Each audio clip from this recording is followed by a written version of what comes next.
সবাই বলেছে বাংলাদেশে ইসলাম বিজয় হওয়ার একটা সম্ভাবনা দেখা দিয়েছে।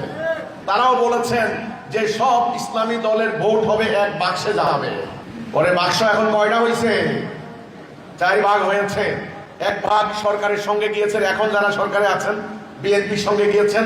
হেফাজতের কওমি আলেমরা প্রকাশ্যে ফতোয়া দিয়েছে জামাত ইসলামী কাফের, এদেরকে ভোট দিলে ঈমান থাকবে না, এটা বলে নাই? আগে গেল এক দল, গেল কওমি ঘরানা, ওনারা আলাদা হয়ে গেলেন।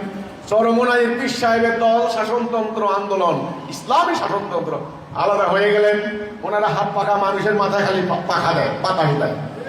আরে ভাই, বাতাস দিয়া দিন প্রতিষ্ঠা হবে না, এ বাতাস দিয়া দিন প্রতিষ্ঠা হবে না। আমার কথা শোনো, বাতাসে বাতাসে দিন প্রতিষ্ঠা হয় না। 9-6 বুঝাইয়া ভোট নেওয়া যায়, দিন প্রতিষ্ঠা করা যায় না। বাতাসে কাম হইব না। আল্লাহ রাসূলের কর্মসূচি লাগবে, সেই ঈমান লাগবে, সেই আকীদা লাগবে। হিজবুত তাওহীদ সেটা তুলে ধরছে, আলহামদুলিল্লাহ। বাতাসে বাতাসে কাম হইব না।